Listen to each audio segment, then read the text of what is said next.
Olá, tudo bem? Eu gostaria de falar com você sobre o presente e o futuro do Brasil.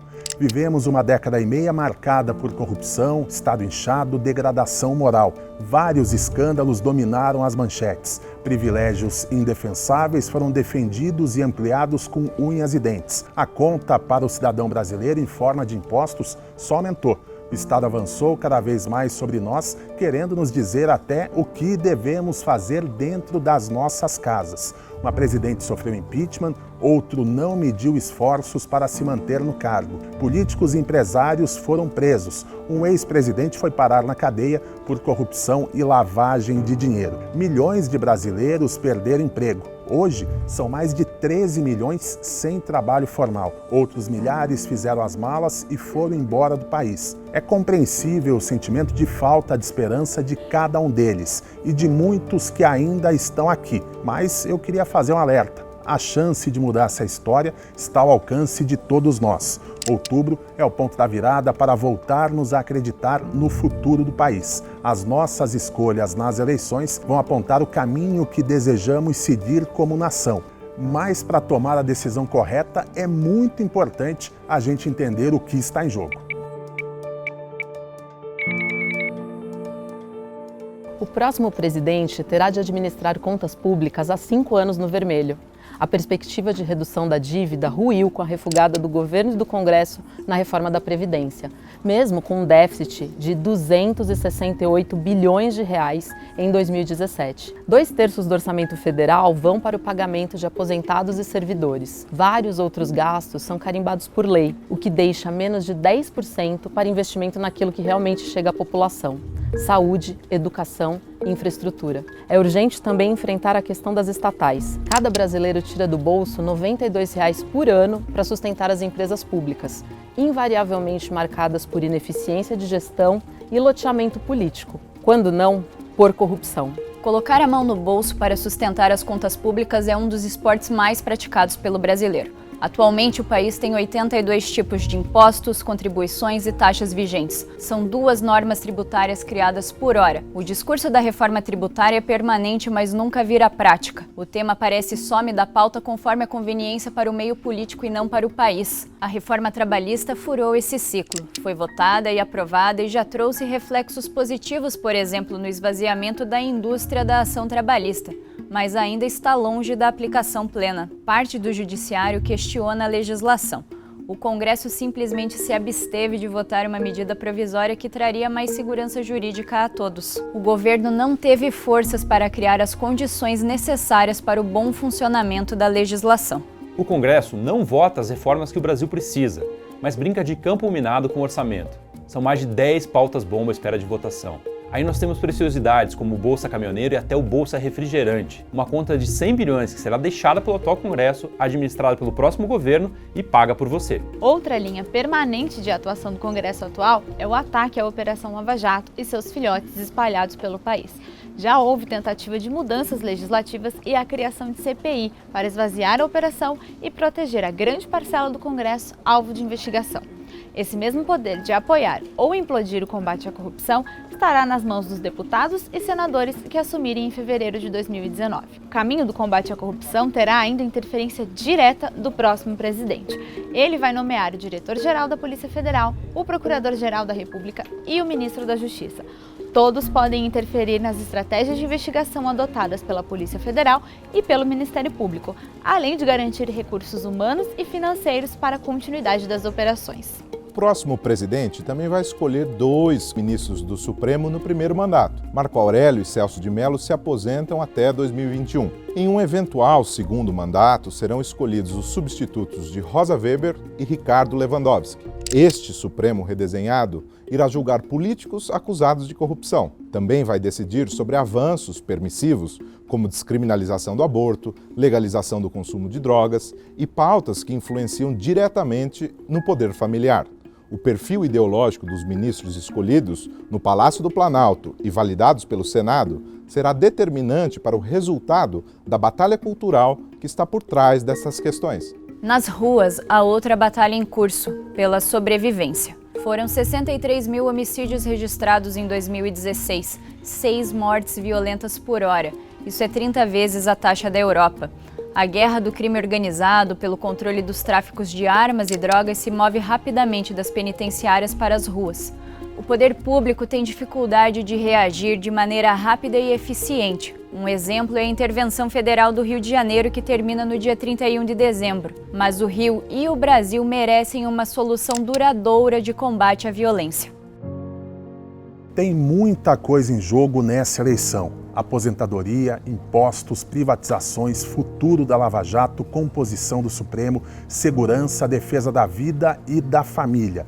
Mas para onde cada candidato pretende levar essas questões? Qual é o melhor caminho para o Brasil? Cada campo político envolvido na eleição tem sua linha histórica de tratamento dos problemas. As propostas da esquerda para a economia aparecem calcadas na dupla: mais Estado, menos reformas. Manuela Dávila, Guilherme Boulos, Ciro Gomes e o PT falam em reverter mudanças já aprovadas, como a reforma trabalhista. Também está na cartilha da esquerda evitar que haja privatizações e fazer com que as estatais sejam parte da estratégia de crescimento da economia, além, claro, de negar o déficit da Previdência. São propostas que partem do princípio de que é preciso haver uma participação maior do Estado na economia, seja diretamente ou através de seus braços, como os bancos públicos. Com Alckmin, Meirelles ou Amoedo, o caminho será pró-mercado e menos Estado. Basta ver, por exemplo, a reação positiva da Bolsa perante a aliança entre PSDB e o Centrão, que tirou a candidatura tucana da inércia. Privatizar estatais, cortar gastos públicos, apostar na melhoria do ambiente de negócios e fazer reformas profundas, como da Previdência e do funcionalismo, estão na pauta de Alckmin, Meirelles e Amoedo. Bolsonaro carrega um passado estatista, mas vem de um futuro liberal, graças ao Chicago boy Paulo Guedes, já anunciado seu ministro da Economia. Este aceno fez o mercado e a indústria perderem o medo do capitão da reserva.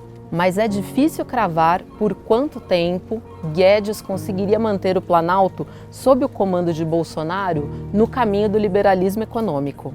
Na segurança, é clara a posição de Bolsonaro: tolerância zero contra bandidos, facilitar o porte de armas para a população e endurecer legislações, como reduzir a maioridade penal. Com esse discurso, o deputado atraiu a parcela da população que vê a linha histórica da esquerda, reforçada pelos seus representantes nessa eleição, como complacente com a criminalidade em um país com dias de guerra civil. Entre os outros candidatos, Alckmin tem para apresentar a gestão de segurança em São Paulo. O Estado tem o melhor desempenho no combate a homicídios. As pautas comportamentais também apresentam uma divisão clara entre os espectros políticos. A esquerda, em geral, quer empurrar sobre a sociedade uma agenda permissiva, na utopia de acabar com tudo aquilo que considera um tabu. O caminho natural para o candidato do PT, Manuela, Boulos, Ciro, é, por exemplo, dar suporte à descriminalização do aborto, a novos arranjos familiares e a uma interferência maior do Estado na criação dos filhos. Entre o centro e a direita, há candidatos que se posicionam a favor da vida e da família. Álvaro Dias, Alckmin, Bolsonaro defendem a liberdade religiosa, são contra a legalização das drogas e mudanças na legislação sobre aborto.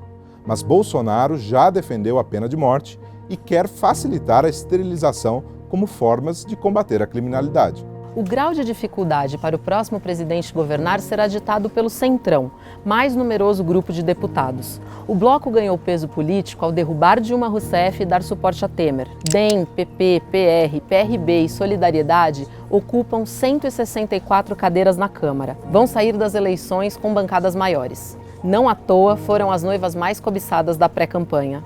Alckmin levou o apoio formal.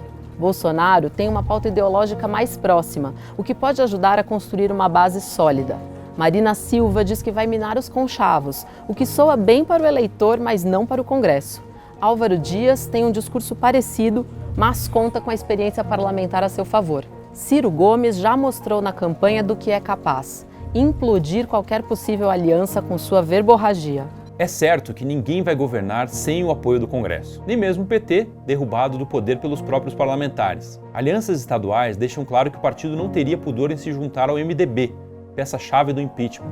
José Dirceu cortejou o PR de Valdemar Costa Neto, antigo parceiro de Mensalão. São movimentos distantes do canto da sereia de Lula de governar com e para o povo. O ex-presidente, preso em Curitiba por corrupção e lavagem de dinheiro, e o partido todo apostam na confusão. Lula será registrado candidato, mesmo sabendo que a Justiça Eleitoral irá cumprir a lei da ficha limpa e impugnar a sua candidatura. O sonho petista parece ser repetir exaustivamente a tese de perseguição política, ter a foto de Lula na urna eletrônica e os votos indo para outro candidato, como, por exemplo, Fernando Haddad. Uma estratégia de altíssimo risco que deixa a esquerda toda refém de Lula e aproxima a direita e o centro do Palácio do Planalto. A esquerda quer mais Estado na economia e é mais permissiva no campo moral e de costumes. O centro e a direita querem mais liberdade econômica, mas não têm uma visão única no campo moral. Bolsonaro é certeza na segurança e é dúvida na economia. Lula é um instrumento da estratégia de confusão do PT. Mas vem cá, o que é melhor para o Brasil nesse momento? O próximo presidente precisa desfazer alguns caminhos que o senso comum vende como se fossem únicos, resolver problemas imediatos, mas construir um plano de longo prazo. O déficit da Previdência é real, precisa ser atacado com urgência, mas nos alvos corretos. Idade mínima, diferença de regras entre setor público e privado, tempo de contribuição para receber o benefício integral. O funcionalismo precisa ter custo, tamanho e a eficiência revistos. A estrutura de impostos deve penalizar menos a produção e incidir mais sobre o resultado real das empresas e acionistas. O Estado brasileiro tem que ficar menor, leve, ágil, gastar só o que cabe no orçamento, incentivar o empreendedorismo.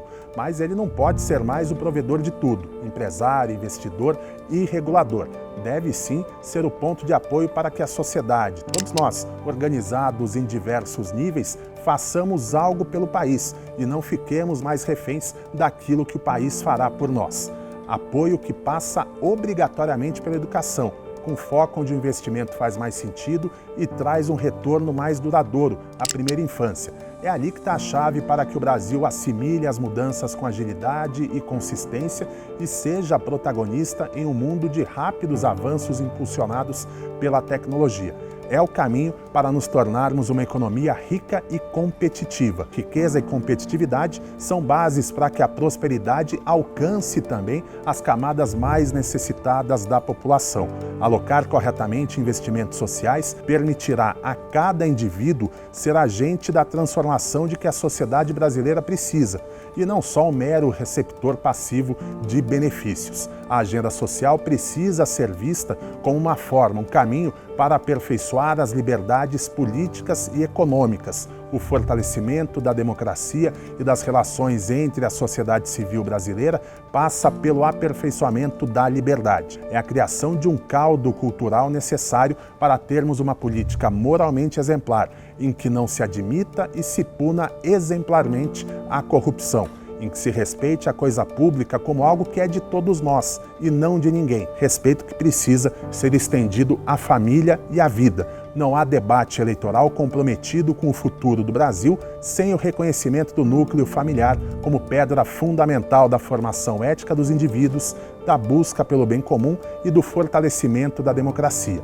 Não há futuro promissor para o Brasil sem defesa incondicional da vida desde a concepção até a morte natural. O próximo presidente e o Congresso precisam estar muito atentos a avanços permissivos que repousam nas gavetas do Supremo e das casas legislativas. Esse é o Brasil que nós desejamos. Eu sei que é o Brasil que você também deseja. E por termos certeza de que a comunicação é fundamental para construir este novo país a partir das eleições de outubro, a Gazeta do Povo está fazendo algo inédito nos seus quase 100 anos de história. Cadastre-se no link abaixo e tenha acesso irrestrito e gratuito a todo o nosso conteúdo até o dia 31 de outubro. 3 dias depois do segundo turno das eleições. Nossa missão é contribuir por meio da comunicação para o desenvolvimento humano, político e econômico da sociedade. Temos o propósito de dar poder ao cidadão para que ele seja um agente real e efetivo de transformação. Seja você também um protagonista na reconstrução do Brasil. A informação é o combustível para que o seu voto promova essa mudança. Estamos abrindo mão de receitas de novos assinantes em nome de um compromisso que é muito maior e duradouro. Um compromisso com a democracia, com a sociedade, com o futuro do Brasil. Até o fim de outubro, nós vamos contar para você diariamente o que está por trás de cada movimento eleitoral. A real agenda do Bolsonaro, a guerrilha do PT para pôr Lula no jogo, para onde o Centrão vai levar Alckmin e a que custo, o que afinal Marina Silva pensa para o país, o que Ciro Gomes realmente quer e o que ele diz apenas para ganhar a eleição, o papel do MDB de Temer na eleição e no próximo governo, os acusados de corrupção que querem o seu voto, a batalha das informações falsas nas redes sociais. Faça você também parte da comunidade de 14 milhões de leitores que acessam a Gazeta do Povo todo mês e nos fizeram o jornal digital que mais cresce no Brasil. A eleição deste ano é um marco da nossa virada digital e o ponto de virada para o país que todos nós desejamos. Junte-se a nós.